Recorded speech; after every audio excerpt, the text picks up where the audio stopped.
Allora, torniamo a noi. Prescrizioni che abbiamo visto, anche i nostri telespettatori ne sono coscientissimi, difficili, dure da avere ormai.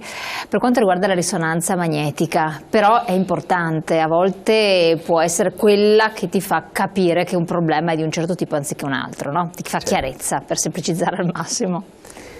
Sì, la risonanza magnetica indubbiamente adesso è diventata difficile da ottenere sulla impegnativa del Servizio Sanitario Nazionale, soprattutto per quanto riguarda le articolazioni, le ginocchia, le spalle, piuttosto che i polsi, le caviglie e i gomiti. Allora sembra improvvisamente che nessuno abbia più bisogno della risonanza magnetica o che la risonanza magnetica delle articolazioni non serva più. Sai cosa mi viene da sorridere? Perché io ricordo tanti anni fa, quando se ne parlava in trasmissioni, ma veramente tanti anni fa, che si cercava di fare sensibilizzazione sul fare risonanza magnetica e si introduceva. Ho detto che prima siamo caduti da un eccesso all'eccesso contrario. Mi viene da ridere, un equilibrio mai. Stiamo dicendo il contrario, ma non è possibile. Vabbè, parentesi chiusa. Ecco, allora, siamo al contrario, cercate di farne di meno.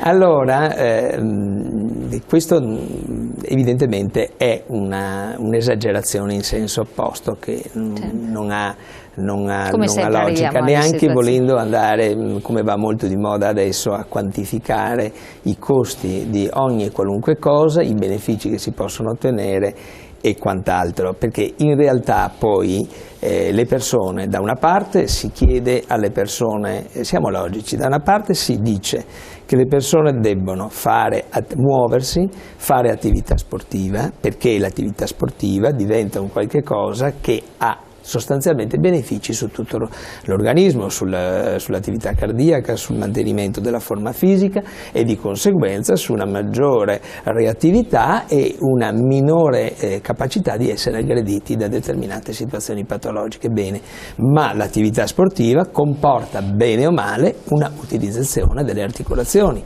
e in una forma o nell'altra una maggior usura. È ben vero che anche chi sta fermo grava sul proprio peso, però certamente quando ci muoviamo. Quindi da una parte noi chiediamo alle persone di camminare, muoversi, correre, ballare, dall'altra parte diciamo sì, però aspetta che sei male, ecco, no, allora evidentemente c'è qualcosa che non va in tutto questo. Allora dobbiamo ritornare al concetto che la risonanza magnetica delle articolazioni è in generale per spalle, ginocchia, caviglie, polsi, piedi, quant'altro, è una metodica che, faccio riferimento a una parola che non ho creato io, ma che è una metodica panesplorante, che ti permette di vedere tutto. E ti permette di vedere tutto, ti permette di vedere delle cose che non vedi con altre metodiche, ti permette nel caso del ginocchio di vedere come stanno i menischi, come stanno i legamenti incrociati, ma anche come sta l'osso e di vedere se c'è edema osseo, cosa che molto frequentemente è causa di dolore nella persona, l'edema osseo transitorio piuttosto che l'osteonecrosi avascolare, e che non è diagnosticabile con altri sistemi e che soprattutto una volta che uno sa che quello è il problema, bene, a quel punto si inizia una serie di procedure per risolvere quel problema in modo tale che quella persona possa continuare a fare la sua normale attività. Ecco perché una metodica che è nata dimostrando di poter sostituire delle altre metodiche che erano state a suo tempo lanciate per vedere le articolazioni, non solo di poterle sostituire perché non dà raggi rispetto a un attacco o a qualche altro esame, ma soprattutto fa vedere delle cose che non si possono vedere in altra maniera e soprattutto non si possono vedere tutte assieme con un solo esame.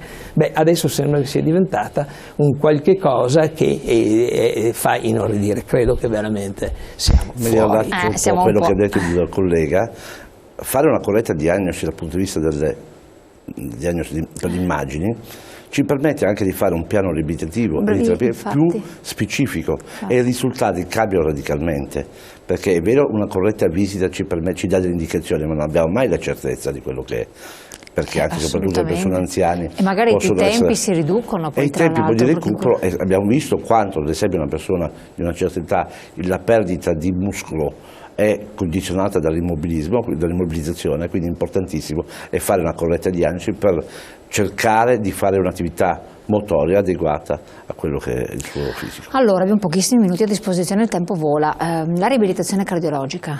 La riabilitazione cardiologica è un aspetto importantissimo, è un campo nuovo anche a livello ambulatoriale. Indubbiamente qua a Padova c'è un centro che agli ospedali dei Colli che viene ben guidato dal dottor Ponca. Noi ci stiamo affiancando un po' per aiutare un po' dove è possibile, certamente non in fase acuta o post-acuta, ma nella fase di stabilizzazione. Abbiamo creato un servizio per noi di riabilitazione cardiologica che è fondamentale, perché anche un paziente che ha subito un infarto o che gli hanno posizionato gli stent o fatto di bypass, deve riallenare il cuore, quindi deve fare riabilitazione cardiologica per riportarlo alla normale funzione, alla normale forza contraria, dove è possibile, il maggior recupero possibile, quindi è indispensabile fare questa attività. Da noi ci siamo già sviluppati un po' da un anno e mezzo, creando proprio una struttura che sembra quasi una palestra, con attrezzatura anche di firma, tra virgolette, ma nello stesso tempo con personale sanitario guidato da un medico specifico sulla riabilitazione cardiologica. Direttamente quindi presso la struttura. E quindi per noi si viene seguiti come in una palestra, cioè è una palestra, quindi anche dal punto di vista della c'è un recupero, quindi dal punto di vista funzionale? Sì, è fondamentale. Bisogna farla con una certa intensità senza raggiungere mai dei livelli di criticità. Ecco, questo è un argomento di estrema attualità, perché abbiamo visto anche notizie purtroppo recenti di persone che praticando attività sportiva hanno avuto un arresto cardiaco, chi jogging, chi tennis, comunque attività di un certo impatto, però in età senza dubbio non tanto anziane, insomma. L'infarto può succedere perché l'infarto del miocardio può succedere. Indubbiamente sappiamo che un intervento precoce sul paziente può ridurre fortemente la mortalità o le complicanze, questo attraverso ad esempio un defibrillatore, quindi la presenza di un defibrillatore, però non sempre è possibile averlo in tutti i posti. Certamente portarlo subito al 118, chiamare, la cosa immediata da fare è chiamare subito l'intervento per portarlo il più possibile in ospedale, perché non si muore tanto per l'infarto in sé, ma quando delle aritmie che molto spesso l'infarto determina, quindi si muore per un tachiritmia, per la fibrillazione ventricolare, per altre patologie Ecco, ma può proprio in 30 secondi una visita medico-sportiva diagnosticare una problematica al cuore? Perché certe persone, anche giovanissimi... Bisogna farla, una volta... Non dico tutti gli anni come previsto, ma se una certa età conviene a fare tutti gli anni.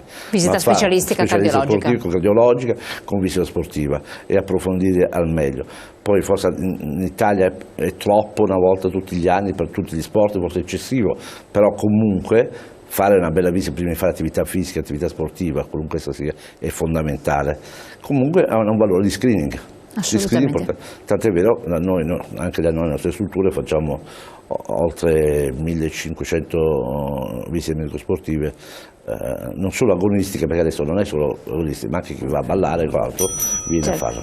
Allora, ultimo messaggio. Buongiorno, vorrei sapere se avete la possibilità di fare TAC con contrasto e quanto bisogna aspettare. Grazie.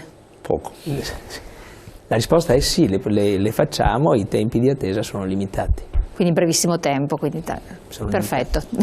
Allora, con questa anche risposta spesso stanno arrivando tutti i messaggi alla fine. Salve, molto interessante l'argomento trattato oggi. Vorrei sapere da voi perché il medico di base di mia madre, 84 anni, non prescrive una visita geriatrica, anch'io ho questo problema, geriatrica, che si vede che è un problema diffuso.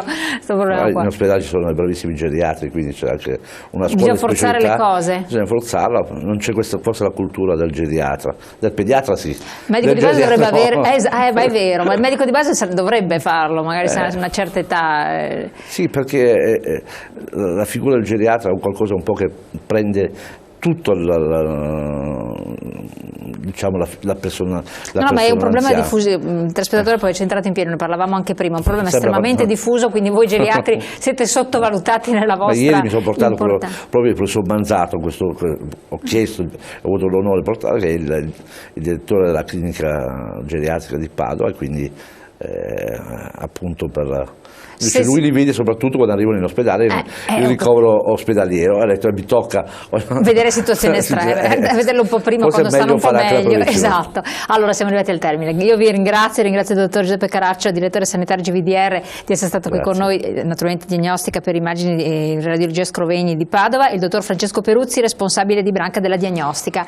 Per quanto riguarda i vostri interventi, di averci chiarito alcuni aspetti, avete visto ci sono delle novità molto importanti e interessanti, per fortuna si trovano anche accessibili nel nostro territorio. La prevenzione è importantissima e forzare un po' le cose, magari quando si reputa sia necessario, a sto punto bisogna farlo. Stiamo invertendo le tendenze rispetto a una volta. Grazie ancora, buon proseguimento.